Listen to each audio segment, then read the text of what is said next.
Nicole was 23 years old when he became a prisoner in Israel. He was jailed in 1988 for killing 2 Israeli soldiers in Gaza City. Now he's free under the prisoner swap deal.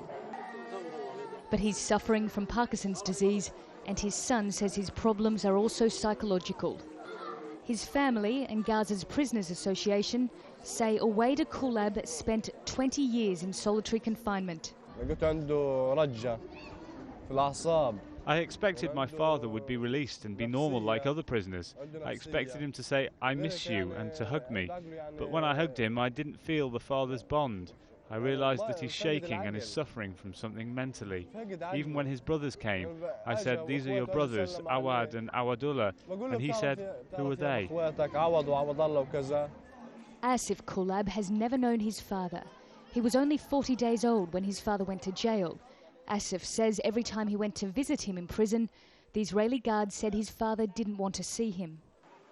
We spoke with Nicole. He's clearly frail and weak. He said it's God's will that he's free, but he seemed to be suffering both physically and mentally. In Gaza, Hamas has organised these welcoming tents for every former Palestinian prisoner. But in society here, these men are treated as heroes and defenders. And these labels can make it very difficult for many of them to admit that after years in jail, they need help. Representatives from Gaza City's mental health program say studies have found that more than 90% of Palestinian prisoners suffer from physical and psychological torture in Israeli prisons.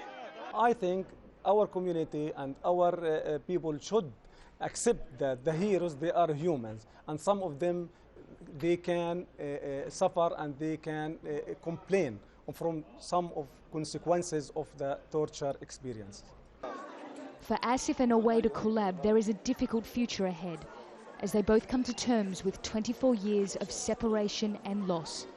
Nicole, Johnston, Al Jazeera, Gaza.